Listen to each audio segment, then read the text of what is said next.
Je m'appelle Irma Vargas et j'ai 32 ans. Sur le papier, je suis le genre de femme dont on écrit des posts agaçants sur LinkedIn, PDG, doctorat en cours, sorti à plusieurs millions de dollars avant la trentaine et demie, le type de réussite que mes parents montraient à la télévision en disant « Voilà des enfants qui ont travaillé dur », sans jamais s'attendre à ce que l'un de ces enfants soit moi. Il y a 4 ans, je n'étais pas PDG.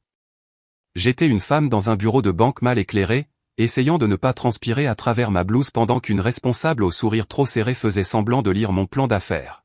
« Monsieur Vargas », dit-elle en tapotant le dossier avec son ongle manucuré. « Votre plan est très ambitieux. » « Ambitieux ?» Le cousin poli de délirant. Je l'ai regardé feuilleter des pages qu'elle n'avait clairement pas lues, 43 pages de recherche sur le marché de l'analyse B2B, des graphiques montrant une opportunité de plusieurs milliards de dollars, un modèle de revenus équilibré dès le 18 mois. Je pourrais en réciter chaque ligne par cœur. Elle survolait comme s'il s'agissait d'un menu à emporter. « Avez-vous des garanties ?» demanda-t-elle enfin. « Bien immobilier, économie significative, co-signataire, famille pouvant garantir le prêt. »« C'est pour ça que je suis ici, » répondis-je au lieu de leur demander. Elle pressa ses lèvres, referma le dossier et me le poussa comme si c'était contagieux. « Désolé. Sans historique de crédit ni actif, nous ne pouvons approuver un prêt commercial, même pour 5 000 $. 5 000 $, moins que ce que les gens dépensent pour des vacances à la plage et partagent sur Instagram, ajouta-t-elle comme si c'était utile. Avez-vous pensé à trouver un emploi à temps plein ou peut-être au financement participatif? J'ai un emploi, répondis-je. J'essaie de créer une entreprise. Son sourire se fit plus crispé. Très bien. Bonne chance avec ça. Je suis sorti de cette banque avec mon plan sous le bras et une lettre de refus à la main. Dans ma voiture, j'ai ouvert le dossier sur le siège passager, fixant les colonnes bien alignées de chiffres que j'avais passé des nuits à perfectionner. Les projections étaient là. Je pouvais récupérer ces 5 000 $ dès le premier mois de revenus réels. Sur le papier, ça avait du sens. En réalité, cela n'avait aucune importance. Personne ne voulait prendre le risque. J'ai avalé ma salive et sorti mon téléphone. Il y avait un appel que j'évitais toute la semaine. Maman, il sonna 4 fois. Allô? Salut, maman, c'est moi, Irma. Tout va bien? Oui, mentis-je. Juste des affaires. Je peux passer ce soir? Je voulais demander à toi et papa un conseil. Silence. Un conseil? Bien sûr. Passe après le dîner vers 18h30. D'accord, à tout à l'heure. Je raccrochai et fixai mon reflet dans la vitre de la voiture, cerne, cheveux en chignon en désordre refait 2 fois, yeux qui savaient que ce n'était pas une question de conseil et ne l'avait jamais été. J'arrivai à 18h27 parce que je suis du genre anxieuse à arriver en avance et rester dans la voiture à faire semblant de scroller. La maison de mes parents était exactement la même qu'à mes 12 ans, 3 chambres, bardage beige, pelouse coupée à la hauteur réglementaire. Le quartier avait atteint son apogée avant ma naissance et s'était affaissé lentement depuis. Je sonnai. Maman ouvrit la porte avec ce sourire chaleureux mais légèrement confus qu'elle me réserve, comme si elle était toujours surprise que j'existe. Irma, entre. Veux-tu un café? Ça va, merci.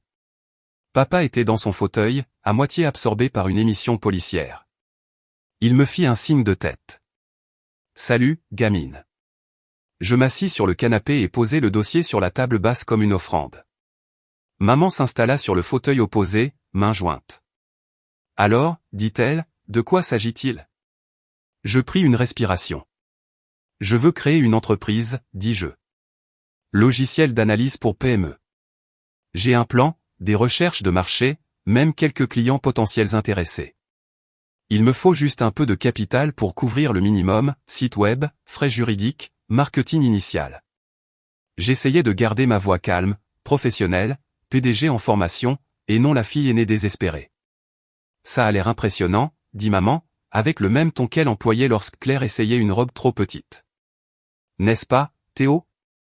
Papa mit la télé en sourdine. Combien demandes-tu? 5 000, dis-je rapidement. Sous forme de prêt, pas de don. Je vous rembourserai avec intérêt, 6% en 2 ans. Tout est détaillé dans le plan. Je leur poussai le dossier. Aucun des deux ne le prit. 5 000, répéta papa, comme pour tester le mot en bouche. Oui, répondis-je. Si vous regardez les projections. On ne va pas te donner d'argent, coupa-t-il. Les mots tombèrent plus vite que je ne pouvais les comprendre. Quoi? On ne va pas te donner d'argent, répéta-t-il. Pas pour ça. Maman fit sa mine de pitié, que je connaissais bien, sourcils levés, lèvres pincées, celle qu'elle avait quand je n'avais pas été sélectionné pour l'équipe de volley, et plus tard quand j'ai emménagé dans un studio avec des meubles dépareillés. Chérie, dit-elle doucement, nous ne sommes pas en position de prendre ce genre de risque. Ce n'est pas un risque. Ma voix tremblait. Je détestais ça. C'est un prêt. J'ai des clients intéressés. J'ai des chiffres. Vous récupérez plus que ce que vous donnez. Papa secoua la tête. Tu as pris beaucoup de décisions impulsives, Irma. Quitter ton emploi dans l'assurance. Cette histoire d'entrepreneuriat, tu n'es pas exactement stable. J'ai quitté parce qu'il voulait m'envoyer au Nebraska pour un poste payé pareil et 60 heures par semaine, répliquai-je. Et je suis en freelance. Je gagne bien ma vie. Le freelance n'est pas un vrai travail, dit maman doucement, comme si la douceur adoucissait la cruauté. C'est temporaire. Tu as besoin de quelque chose de sûr et solide, et l'idée de start-up. Papa ajouta, c'est risqué. Nous n'allons pas encourager de mauvaises décisions. Vous avez même regardé le plan? Ma gorge brûlait. Vous ne savez pas si c'est bon ou mauvais parce que vous ne voulez même pas. Papa ouvrit le dossier avec 2 doigts, survola la première page puis le referma. Ce ne sont que des chiffres, dit-il. N'importe qui peut taper des chiffres dans un tableau. Ces simples chiffres ont pris 6 semaines de ma vie. Je ne demande pas de donner de l'argent, dis-je doucement. Je demande un prêt avec intérêt, avec un plan de remboursement. La réponse est non, dit papa. Maman acquiesça comme s'ils avaient répété. Nous faisons cela parce que nous t'aimons, ajouta-t-elle. Parfois, le meilleur qu'un parent puisse faire est de dire non. Tu comprendras quand tu devras faire des choix difficiles pour tes enfants un jour. Quelque chose de froid s'installa dans ma poitrine. D'accord, dis-je, si c'est ce que vous ressentez. Je me levai. Je n'avais presque pas touché le dossier que la phrase suivante de maman trancha l'air. Tu ne mérites pas d'aide, Irma. Tout se figea. Je suis désolé, demandai-je, même si j'avais parfaitement entendu. Tu ne mérites pas d'aide, répéta-t-elle plus fermement. Pas après les choix que tu as faits. Pas avant de prouver que tu peux être responsable. Voilà. Il ne s'agissait pas de l'argent, mais de moi. Toutes ces années à être celle sur qui on peut compter, celle qui réparait l'imprimante à Thanksgiving et corrigeait les CV des cousins à minuit, s'effondrèrent en une phrase. Tu ne mérites pas d'aide. Je n'ai pas fait confiance à ma voix, alors je ne l'ai pas utilisée. J'ai repris mon plan d'affaires, l'ai remis dans mon sac et me suis dirigé vers la porte. Ne sois pas comme ça, cria papa derrière moi. Nous essayons de t'aider à voir la réalité. Oh, dis-je, la main sur la poignée. Je vois. J'ouvris la porte, sortis dans l'air du soir et faillis heurter un tourbillon humain.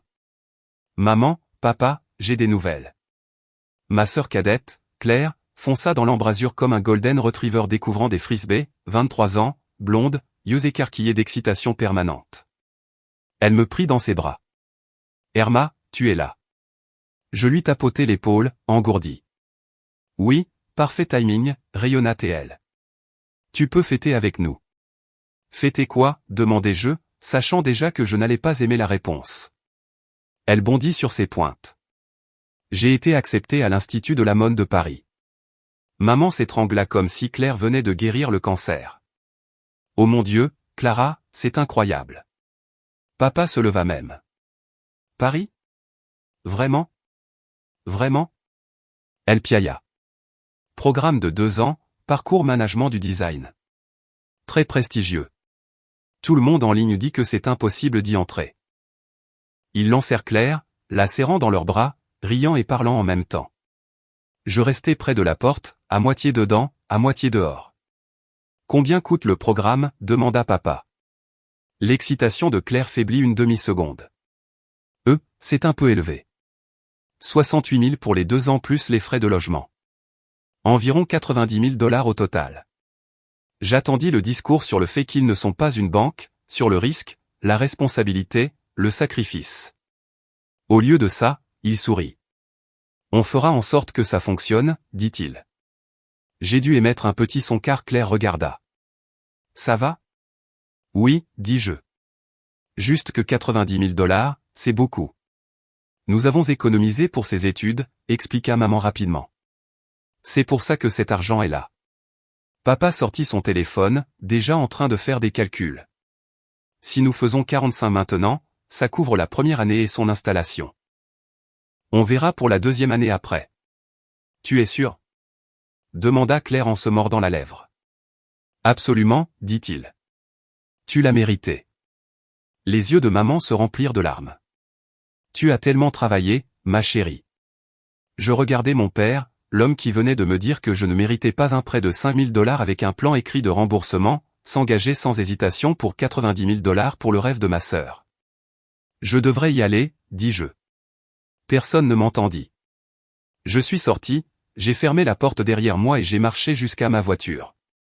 Par la fenêtre avant, j'ai vu mon père sortir son chéquier. Je l'ai vu écrire un montant, détacher le chèque et le presser dans les mains tremblantes de Claire. 45 000. Juste comme ça, au moment où je m'installais au volant, ma vision s'était brouillée. Le premier coup avait frappé mon plan d'affaires à la page 7, là où figuraient les prévisions de revenus que mon père appelait de simples chiffres. Mon téléphone a vibré.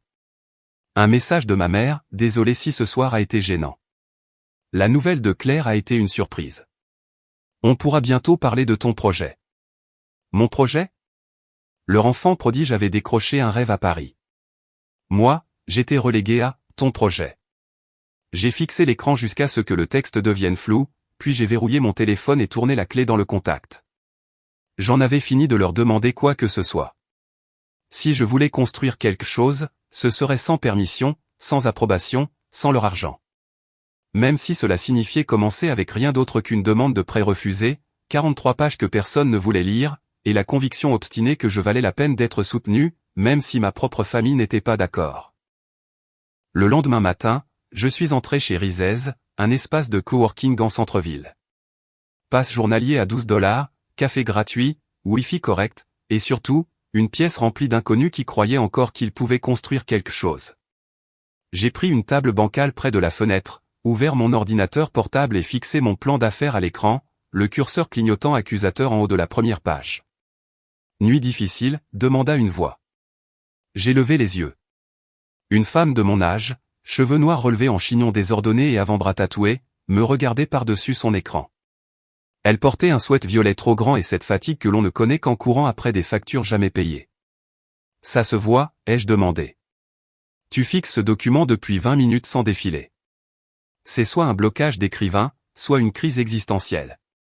Pourquoi pas les deux, ai-je répondu. Elle a souri et tendu la main. Vanessa, tout le monde m'appelle Van. Irma, ai-je répondu en serrant sa main. Elle a hoché la tête vers mon ordinateur. Qu'est-ce que tu construis, Irma aux yeux hantés? Un logiciel d'analytique pour PME, ai-je répondu automatiquement. B2B, chiffres ennuyeux. Sexy, a-t-elle dit. Je suis graphiste, ou j'essaie de l'être, spécialisé dans les packages payants et d'exposition.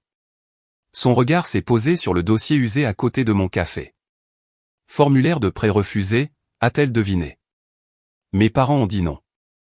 Ma gorge s'est serrée. La banque a dit non. J'ai corrigé. Les parents ont confirmé. Elle a grimacé. Ouch. C'est le pack refus de luxe. J'ai ri, surprise par le son.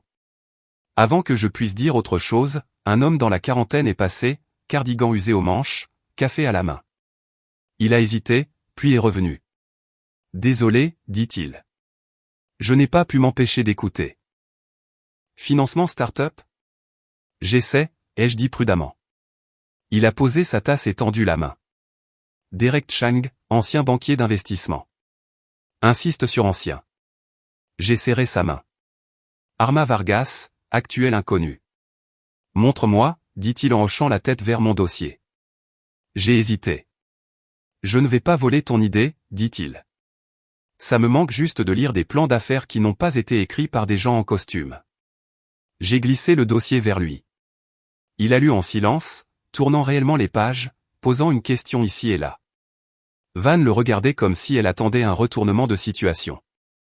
La taille du marché semble solide, murmura-t-il. Le modèle de revenu a du sens.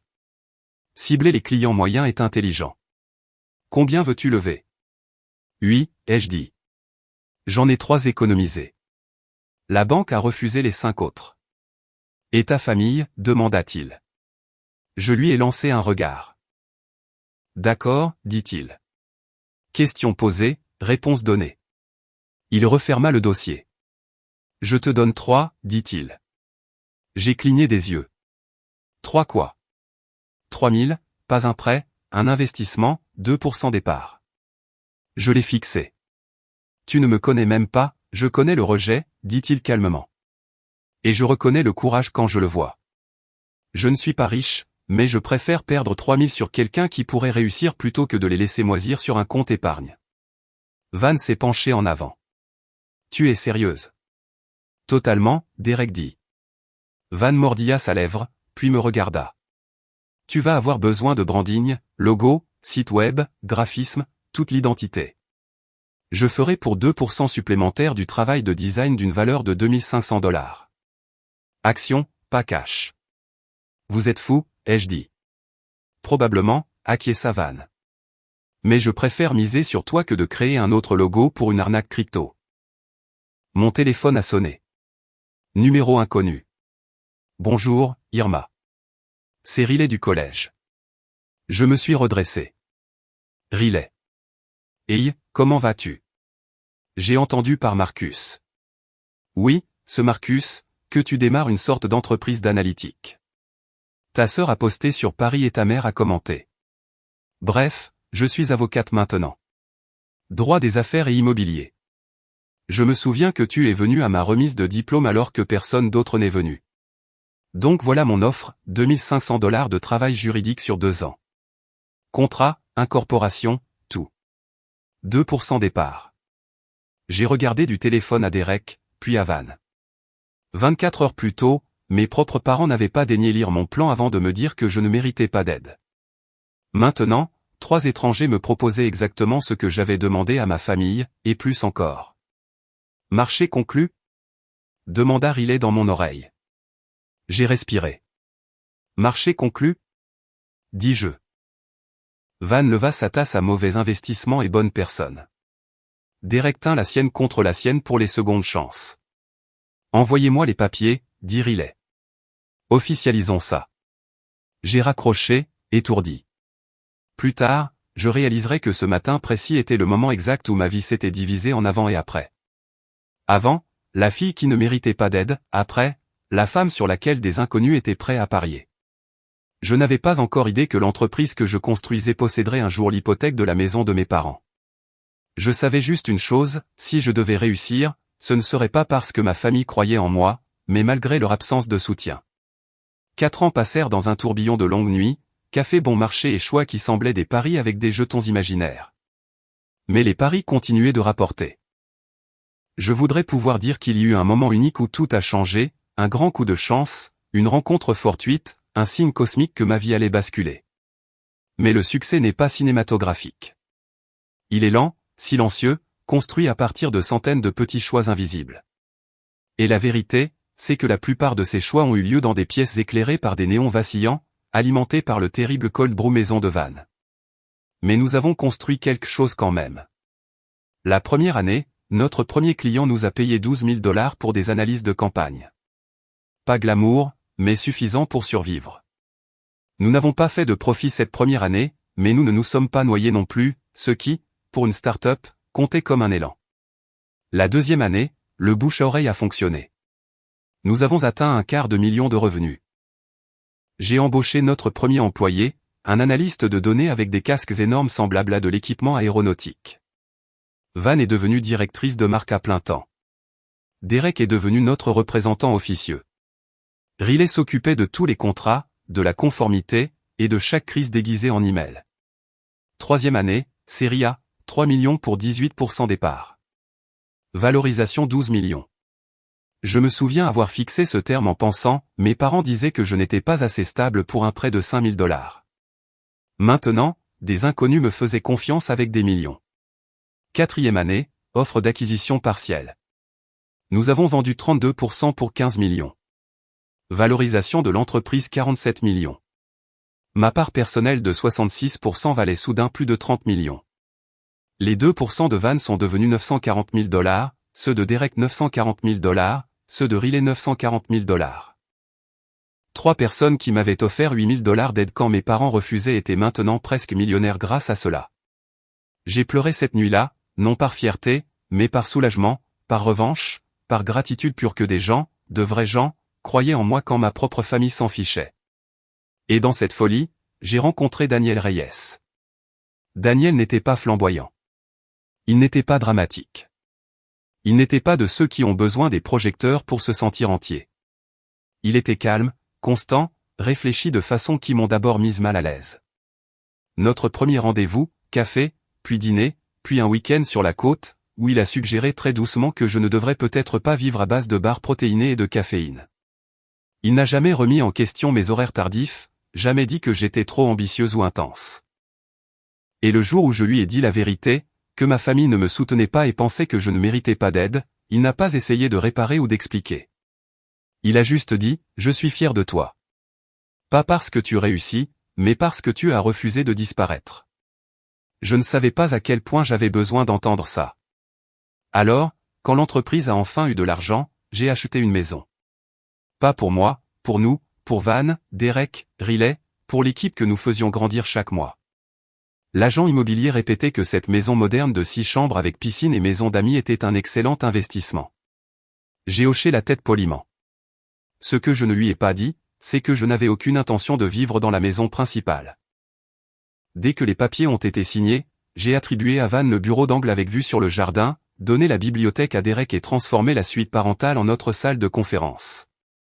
Puis je suis sorti dans le cabanon du jardin, une annexe de 60 mètres carrés que les précédents propriétaires utilisaient pour ranger le matériel de piscine. Je l'ai rénové, peint, décoré de guirlandes lumineuses, acheté un lit, un bureau, un mini-frigo et un tapis bon marché qui perdait des fibres comme un Golden Retriever. Quand Daniel l'a vu, il a cligné des yeux. « Tu as acheté une maison à 5 millions de $, a-t-il dit lentement, et tu vis dans le cabanon. »« J'aime les petits espaces, ai-je répondu. Ils sont sincères. » Il a ri et m'a embrassé sur le front. « Tu es la seule millionnaire que je connaisse à choisir de vivre comme une créature des bois. » Van a failli s'évanouir en l'apprenant. Riley a qualifié ça de « folie fiscalement efficace ». Derek a parlé de « performance artistique de PDG ». Mais personne n'a essayé de m'arrêter, car la vérité était simple, le manoir était pour ceux qui croyaient en moi. Le cabanon était pour la femme à qui on avait un jour dit qu'elle ne méritait pas d'aide. 6 mois après mon emménagement, j'étais en train de réécrire du code de workflow quand mon téléphone a sonné.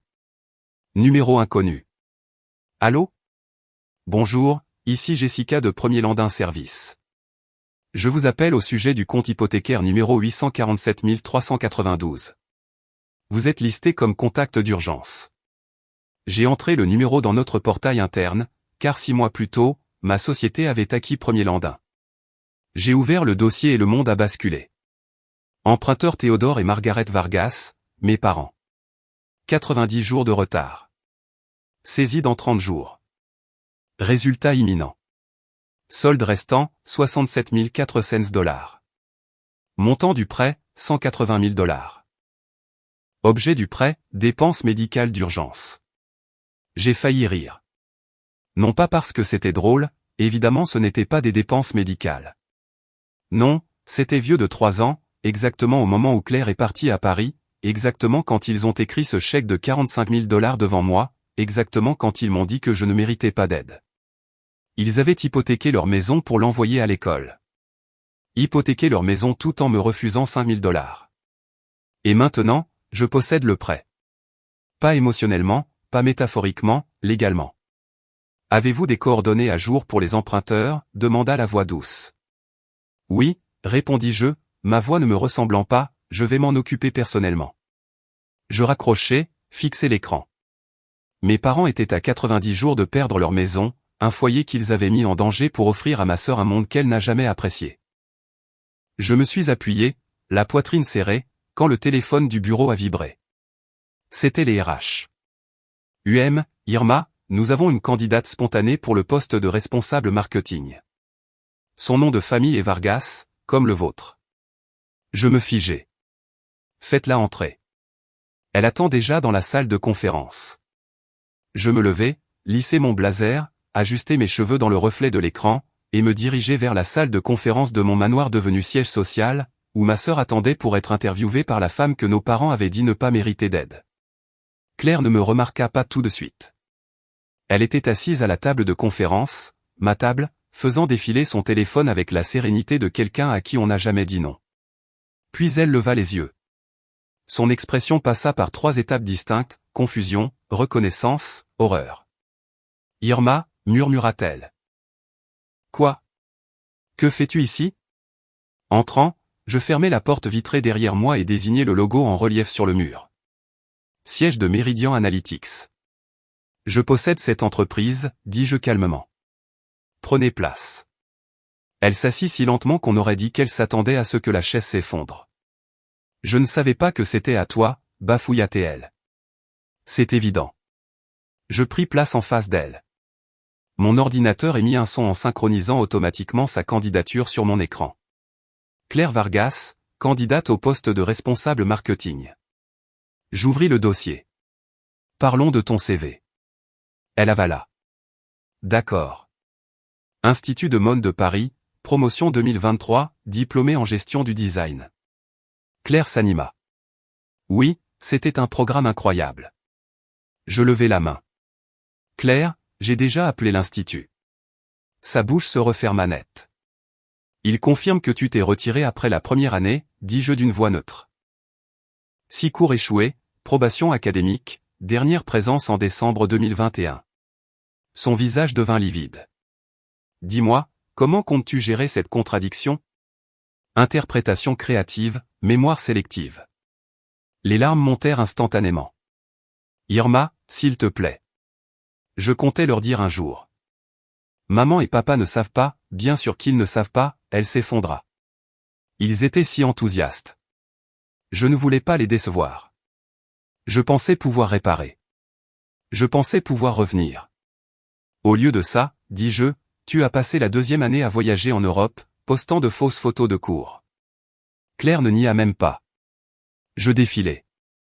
Passons à Marketing Coordinator, Luxe Brands, 2022 à 2023. Elle hocha rapidement la tête. Oui. Je lançai l'appel, mis le haut-parleur. RH Luxe Brands, comment puis-je vous aider ? Ici Irma Vargas de Meridian Analytics. Vérification d'emploi pour une ancienne coordinatrice, Claire Vargas. Pause. Tapez. Madame, nous n'avons aucun enregistrement d'une employée de ce nom. Aucun contractuel, aucun stagiaire. Je raccrochai silencieusement. Claire éclata en sanglots. C'était du freelance 2 semaines, non payé, mais je les ai aidés sur Instagram, donc ce n'était pas un vrai emploi, dis-je. C'était un stage non rémunéré que tu as quitté. Elle regarda ses genoux. Je passai à la ligne suivante. Brand stratégiste chez Elvad Digital. Je peux expliquer. F, tu n'as pas besoin, dis-je en tapant rapidement. Elvad Digital n'existe pas. Ni LLC, ni domaine, ni entreprise, un fantasme. Elle se couvrit le visage de ses mains.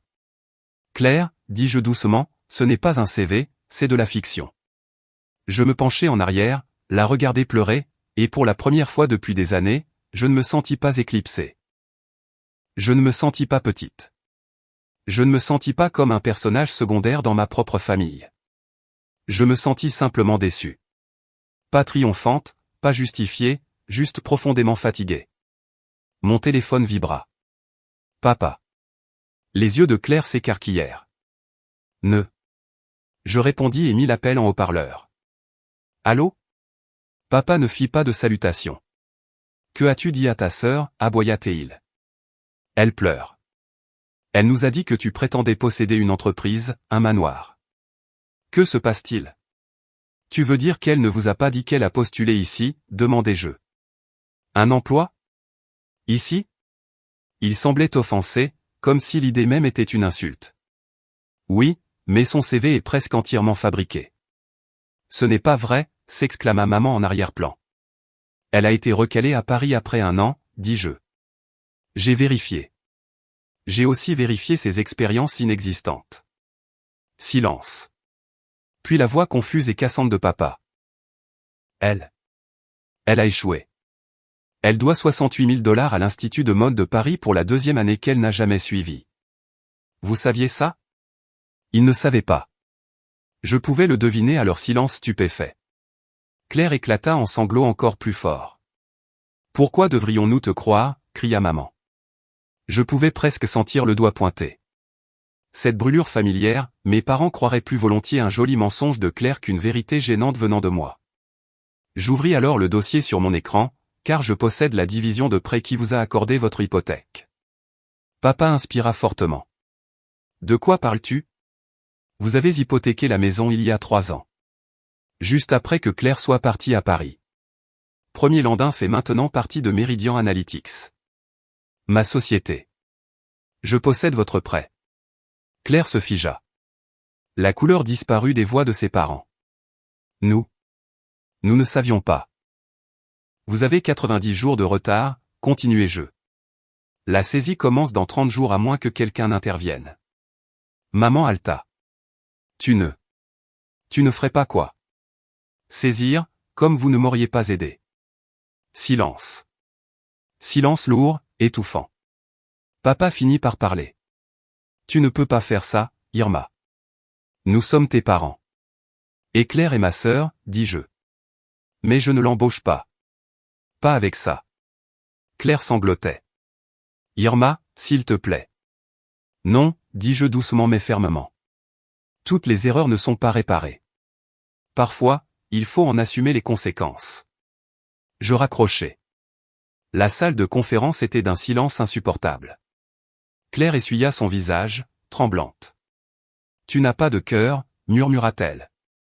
Non, Claire. J'en ai enfin fini de servir de paillasson. Elle se leva brusquement, saisit son sac et sortit précipitamment. La porte claqua derrière elle. Long moment de silence, puis quelqu'un racla sa gorge. Je levai les yeux. Riley se tenait dans l'encadrement, tenant un ordinateur et un café. Alors, dit Riley calmement, je suppose que l'entretien ne s'est pas bien passé? Je laissai échapper un rire sans humour. Ça dépend, dis-je. La fraude sur un CV compte-t-elle comme un échec? Riley s'assit à côté de moi. Non, dirent-ils. C'était catastrophique. Je me frottais les tempes. Mes parents sont en retard sur leur hypothèque. Nous la possédons. Je ne le savais même pas, Riley siffla doucement. Poétique. Je ne veux pas poétique, murmurai-je. Je veux de la clarté. Riley fit pivoter leur ordinateur. Voici une solution. Nous leur donnons un ultimatum. Un ultimatum? Riley hocha la tête. 3 options, justes, fermes, et complètement légales. Il tapait rapidement, rédigeant en parlant. Option A, excuse publique.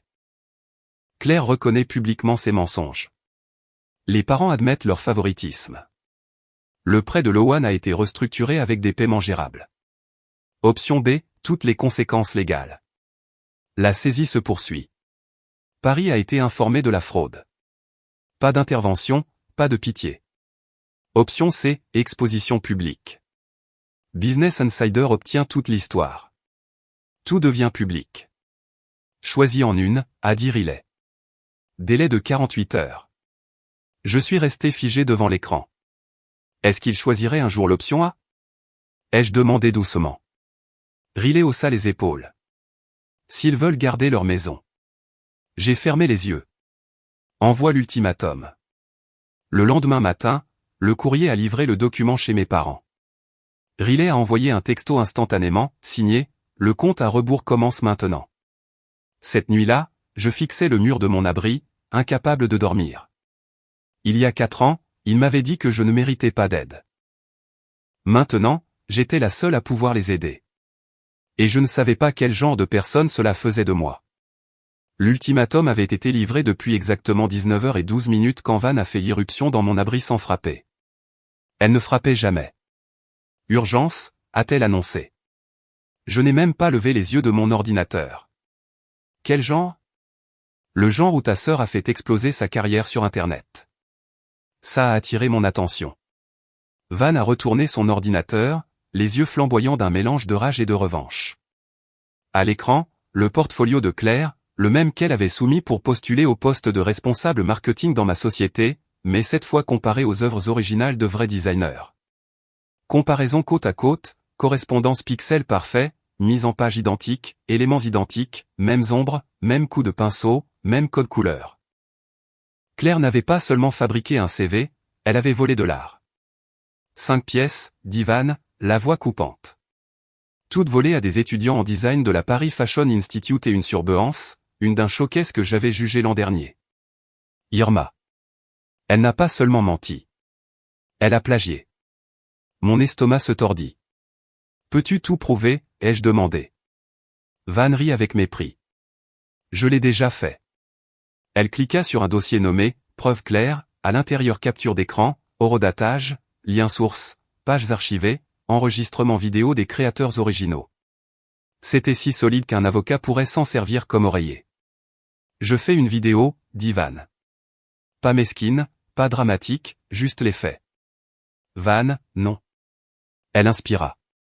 Claire a soumis du travail volé à ta société, une société que j'ai aidé à construire. Ce n'est pas un drame familial, c'est une fraude professionnelle. Elle a manqué de respect à chaque designer qui se bat pour sa chance. Je l'ai regardée, ma première amie dans tout ce parcours, le feu dans ses yeux. Laisse-moi voir la vidéo, dis-je doucement. Elle appuya sur lecture. Simple, claire, dévastatrice, 2 minutes. Première diapositive, quand tu mens sur ton éducation. Deuxième, et vole le travail des autres. Puis les comparaisons côte à côte. Chaque design volé à côté de l'original. Horodatage prouvant que les originaux étaient antérieurs. Capture d'écran du portfolio de Claire avec des dates contradictoires. Une voix calme en narration. Van, factuel, sans émotion. À la fin, au designer dont le travail a été volé, vous méritez mieux. À Claire Vargas, faites mieux. Elle a tagué la Paris Fashion Institute, 3 organisations de design, les créateurs originaux. Et Claire, qu'en postes-tu, ai-je demandé. 20 heures, sauf si tu dis non. J'ai regardé la vidéo encore et encore. Chaque image était vraie.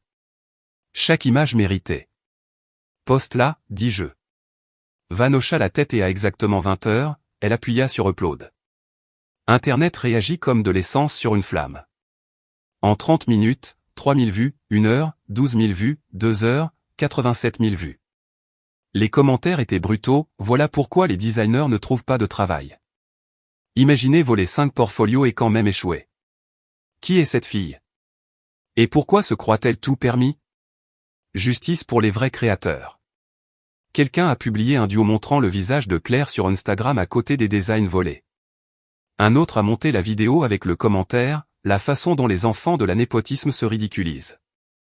À minuit, le post de Van avait atteint 2,1 millions de vues. Les DM de Claire furent inondés, son Instagram bombardé. Chaque mensonge sur lequel elle avait construit sa vie s'effondrait publiquement. Au matin, Claire craqua enfin. Une notification sur mon téléphone, et Claire Vargas avait posté une nouvelle vidéo. Je respirais. Daniel, assis à côté de moi dans l'abri, demanda doucement, ça va? Je ne sais pas, avouai-je. Ensemble, nous regardâmes. Claire apparut à l'écran, sans maquillage, cheveux en désordre, yeux gonflés par les larmes.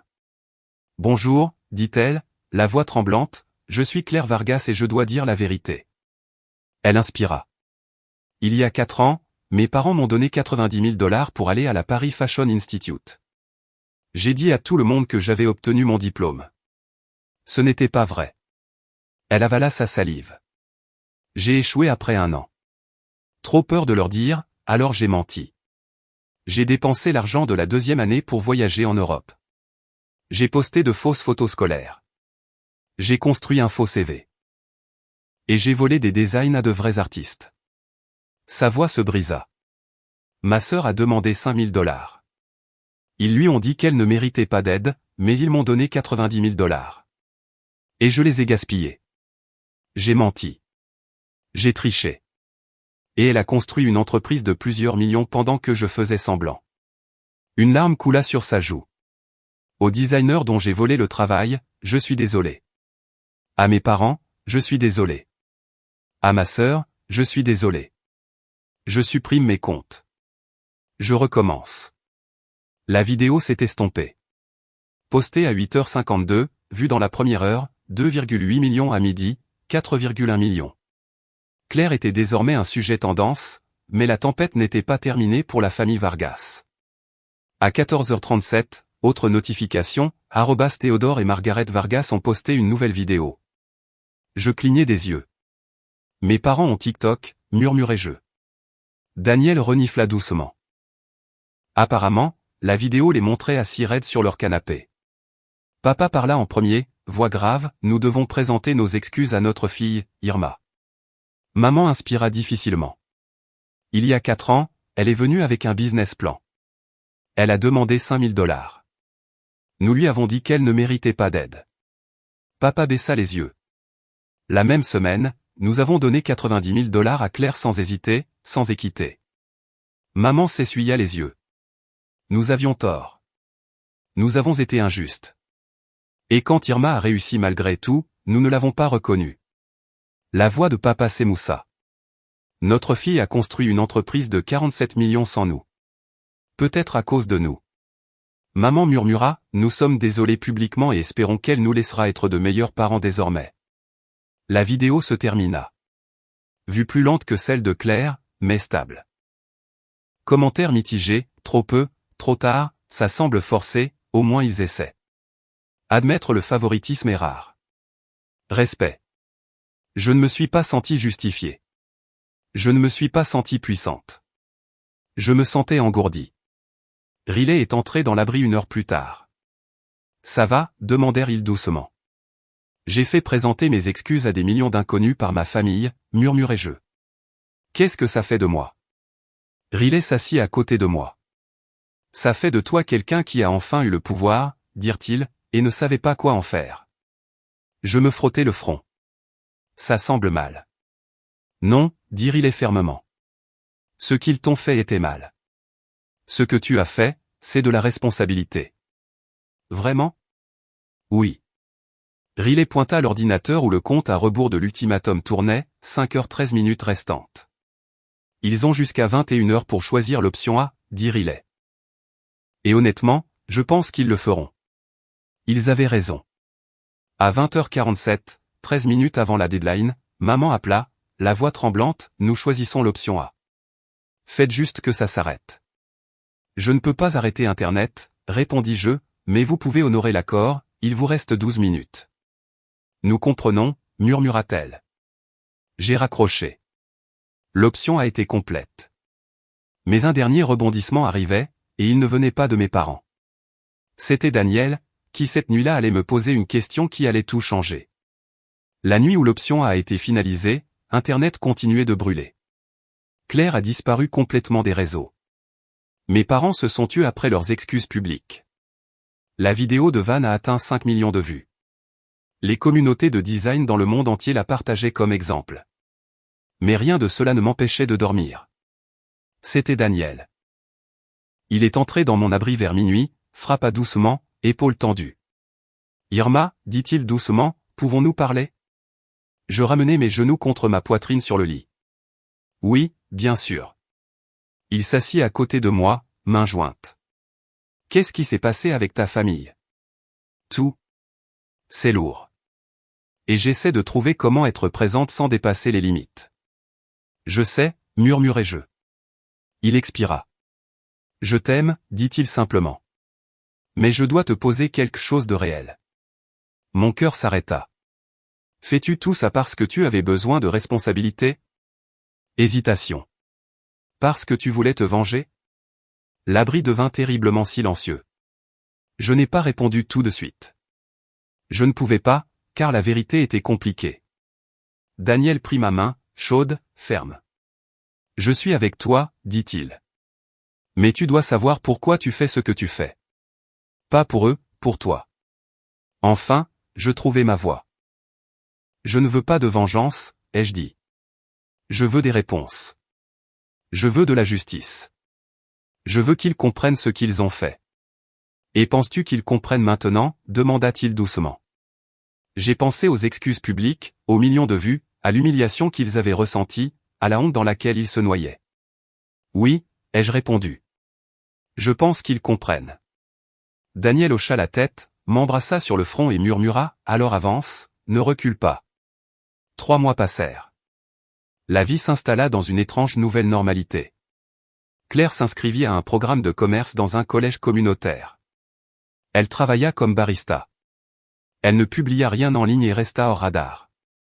Mes parents baissèrent la tête et payèrent la hypothèque restructurée à temps chaque mois. L'option attenait. L'entreprise grandit.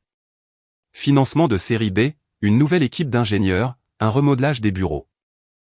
Et moi, j'achevais quelque chose que personne ne savait, quelque chose que je faisais discrètement depuis 3 ans, mon doctorat en administration des affaires, un programme que j'avais commencé l'année où mes parents m'avaient dit que je ne méritais pas d'aide, quelque chose que j'avais obtenu seul. Et maintenant, le jour de la remise des diplômes était arrivé. L'auditorium était rempli de familles avec des bouquets, des ballons et des pancartes faites à la main. En toge et chapeau, je parcourus la salle nerveusement. Van fut la première à me faire signe. Elle portait un costume violet vif et tenait une grande banderole en carton, Dr Vargas a construit ça sans aide. Avec des paillettes, bien sûr. Riley se tenait à côté, téléphone en main, filmant tout. Derek ajusta son cardigan pour paraître formel. Daniel me sourit du bout de la rangée, les yeux doux, pleins de fierté. Mon cœur s'allégea. Voilà mes gens. Ils étaient là pour moi à chaque étape. Puis je les vis, mes parents et Claire, entrant lentement, silencieusement, maladroitement, se tenant par les bras comme des branches fragiles. Ils trouvèrent leurs places assignées au fond avec les autres. Pas de section VIP, pas de traitement spécial, juste une famille dans la foule. Maman me fit un signe timide. Je hochai la tête en retour. Rien de plus. Pour l'instant, cela suffisait. Lorsque mon nom fut appelé, Dr Vargas, la foule applaudit, mais la section de Van explosa. Elle cria comme si j'avais gagné un Grammy. Riley siffla. Derek applaudit de tout son cœur. Daniel se leva et cria, c'est ma copine. Je ris malgré moi. Sur scène, le doyen me remit mon diplôme. Félicitations, Dr Vargas. Je ne pleurais pas, mais quelque chose en moi se détendit, peut-être même guérit un peu. Après la cérémonie, les familles envahirent le terrain. Van arriva la première et me prit presque dans ses bras. Docteur Vargas de fou, fit-elle. Tu te sens plus intelligente? Absolument pas, dis-je. Mais je me sens fatigué. Daniel m'entoura de ses bras par derrière. Je suis fier de toi, murmura-t-il. Puis, lentement, mes parents s'avancèrent.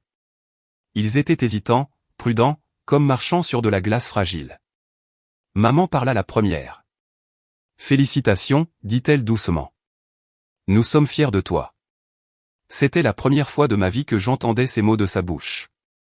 Je ne me sentais pas capable de parler, alors je hochai la tête. Papa racla sa gorge. Un doctorat tout en dirigeant une entreprise. Impressionnant. Merci, dis-je. Claire s'avança. Elle avait l'air en meilleure santé, plus calme, humble. J'ai commencé les cours, dit-elle. Programme de commerce au collège communautaire, et ça se passe bien. J'ai aussi trouvé un travail chez Starbucks pour économiser de l'argent. C'est bien, dis-je sincèrement.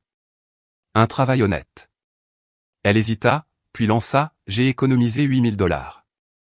Je veux créer quelque chose un jour, quelque chose de réel cette fois. Mode durable, petite, éthique, sans mensonge. Veux-tu m'aider, demandai-je. Elle grimace.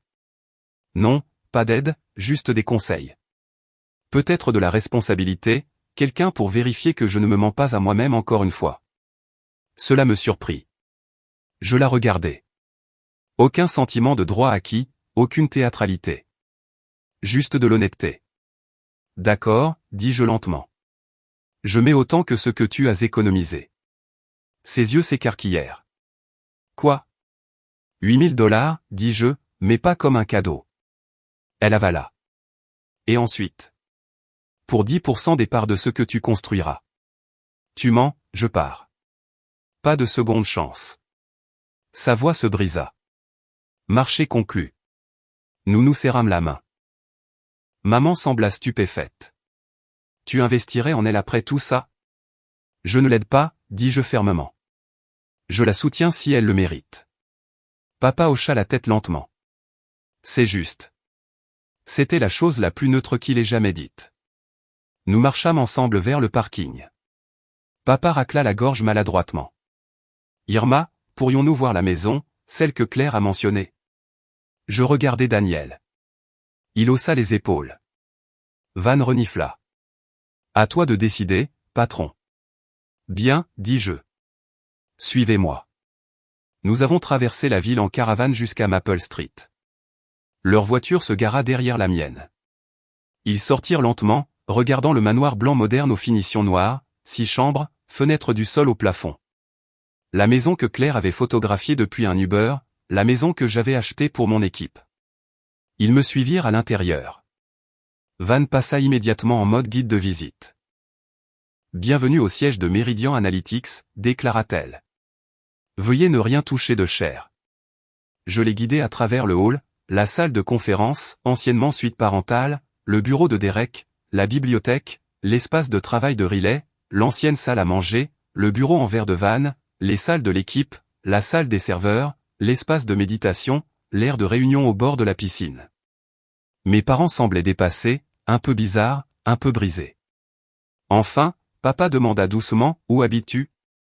Je les conduisis dehors, devant la piscine, jusqu'au cabanon du jardin. J'ouvris la porte. À l'intérieur, lit, bureau, mini-frigo, guirlande lumineuse, une étagère, une fenêtre. Maman cligna des yeux. Tu habites ici? Oui, répondis-je simplement. La maison est pour eux. Ils ont cru en moi. Cela me suffit. Maman se couvrit la bouche. Papa s'assit par terre dehors comme si ses jambes ne le portaient plus. Nous t'avons déçu, murmura-t-il. Oui, dis-je. Vous l'avez fait. La voix de maman se brisa. Pouvons-nous réparer ça? Je ne sais pas, dis-je honnêtement. Mais vous pouvez essayer. Ils hochèrent la tête ensemble pour une fois. Je reculai, les observant. Dîner mensuel, dis-je. Ici, tout le monde est invité. Mon équipe, ma famille. Vous vous présentez. Vous les respectez. Vous assumez ce qui s'est passé. C'est l'accord. Maman essuya ses yeux. D'accord. Papa hocha la tête. D'accord. Et Claire, dis-je en la regardant. Si tu mens encore, même une seule fois, je pars. Je ne le ferai pas, murmura-t-elle. Je promets. On verra. Cette nuit-là, après leur départ, Daniel me serra contre lui. Tu as bien fait aujourd'hui, dit-il. Je ne le sens pas, c'est parce que faire ce qui est juste ne fait rarement du bien au début. Je me blottis contre lui, épuisée, pleine d'espoir, incertaine. Mais pour la première fois depuis longtemps, pas seule. 6 mois passèrent. 6 mois de dîner mensuel dans mon cabanon. Pas dans le manoir, pas dans une salle à manger formelle avec un silence rigide et des couverts polis comme des miroirs. Le cabanon, car dans cet espace minuscule de 18 mètres carrés, les gens disaient la vérité. Mes parents venaient chaque mois, maladroits au début, silencieux, prudents. Maman apportait toujours des fleurs fraîches. Papa quelque chose d'acheté, comme s'il ne faisait plus confiance à sa propre cuisine. Claire venait aussi, changée de façon inattendue. Elle arrivait en vêtements d'occasion, cheveux attachés, maquillage minimal. Elle ne jouait plus la comédie, ne cherchait plus l'approbation, ne créait plus des moments pour Instagram. Elle prenait des notes quand je donnais des retours sur le business, posait des questions sincères, admettait quand elle ne comprenait pas quelque chose. Une fois, elle dit même, je ne veux pas être pardonnée tout de suite. Je veux le mériter. Je n'avais pas réalisé à quel point j'avais besoin d'entendre ça avant qu'elle ne le dise. Et honnêtement, elle le méritait lentement, maladroitement, mais honnêtement. Le plan d'affaires de Claire. Elle m'apporta le premier brouillon 4 mois après. Je le lus de bout en bout. Vraie recherche, vraie projection, vrai travail. Il faut une structure marketing plus solide, dis-je. Et tes chiffres de chaîne d'approvisionnement sont optimistes. Elle hocha la tête. Je peux corriger ça. Tu corrigeras ça, rectifiai-je. Elle sourit, un petit vrai sourire. Pendant ce temps, Méridian grandissait plus vite que prévu. La série B était clôturée. Nous avons embauché 30 employés supplémentaires. Nous avons transformé l'ancien sous-sol en studio de design. Nous avons constitué une équipe d'ingénierie, un vrai service RH, un financier portant des bretelles sans ironie. Van a conçu la nouvelle gamme de produits. Derek a négocié 3 nouveaux partenariats. Riley a géré 2 procès, 3 litiges contractuels et environ 1000 de mes crises existentielles. Daniel est resté constant, toujours constant. Il m'apportait à manger les soirs où j'oubliais. Message du type, fier de toi aujourd'hui. N'oublie pas tes comprimés pour la migraine. Tu as le droit de te reposer. Être aimé en silence semblait un miracle. Puis Business Insider appela à nouveau. Nous publions l'article, dit le journaliste, avec ou sans votre interview. C'est une histoire trop importante pour être ignorée. Je soupirai. Envoyez-moi le brouillon. Lorsqu'il arriva, je le lus dans le cabanon à minuit. Les citations de Van brillaient, celles de Derek étaient douces et paternelles, celles de Riley acérées et pleines d'esprit.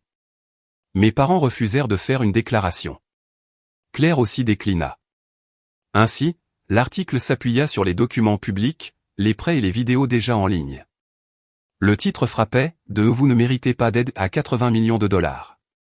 Comment Irma Vargas a construit un empire sans sa famille. Tout à la fin, une ligne de moi, quelque chose que j'avais dit quelques semaines plus tôt dans un moment de sincérité brute, quand le journaliste m'avait prise au dépourvu, merci d'avoir dit non. Merci de m'avoir montré que je ne pouvais pas compter sur vous. Merci de prouver que l'approbation n'est pas nécessaire au succès. J'ai construit tout cela parce que vous m'avez rejeté. Vous me voyez maintenant, mais seulement parce que le monde vous a forcé à regarder. Ce n'est pas la même chose que d'être vraiment vu. En le relisant, je sentis ma poitrine se serrer, parce que c'était vrai. Si douloureusement, sincèrement vrai. 1 an plus tard, nous sommes entrés en bourse. Jour de l'IPO. Meridian Analytics, valorisation de 200 millions, ma part de 66%, 132 millions. Van, Derek et Riley, désormais chacun à 4 millions. Nous fêtâmes dans le jardin avec des gobelets en plastique et du champagne bon marché. Les employés remplissaient le manoir. Mon cabanon brillait sous les guirlandes lumineuses comme un symbole de débuts obstinés.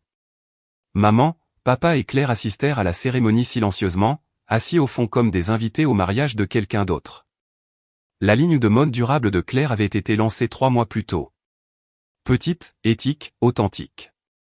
Elle me demanda de parler lors de sa première boutique éphémère. Je dis oui. Elle l'avait mérité. Tard dans la nuit, bien après le départ des autres, Daniel et moi étions assis dans le hamac derrière mon cabanon. Mon téléphone vibra. Un message de maman, merci pour le dîner. Nous t'aimons. Je le regardais et tapais, je sais. Je ne dis pas, je t'aime aussi. Peut-être un jour, peut-être pas. L'amour ne repousse pas du jour au lendemain. Parfois, il ne repousse jamais. Mais la reconnaissance, c'était un début. Je me penchai contre Daniel tandis qu'il me passa un bras autour des épaules. Les lumières du manoir brillaient en arrière-plan. Nos employés, mon équipe, étaient encore à l'intérieur, riant, célébrant, croyant. Mes parents avaient trouvé leur place aussi. Pas comme des ancrages, pas comme des autorités. Comme des égaux, en probation, gagnant la confiance un mois après l'autre. Et moi, j'étais assise dans le même cabanon où j'avais pleuré après la lettre d'acceptation de Claire avant que mon monde entier ne change. Le même cabanon où la vidéo de Van est devenue virale, où Riley a rédigé l'ultimatum, où Daniel m'a posé la question la plus difficile de ma vie, le même cabanon où j'ai construit un empire. À cause de ce qui m'avait été refusé, à cause de qui j'étais devenu, à cause de ceux qui croyaient en moi. Je fermais les yeux. Si j'avais appris quelque chose, c'était ceci, être vu est un cadeau. Être visible est un jugement. Et j'avais appris à vivre avec.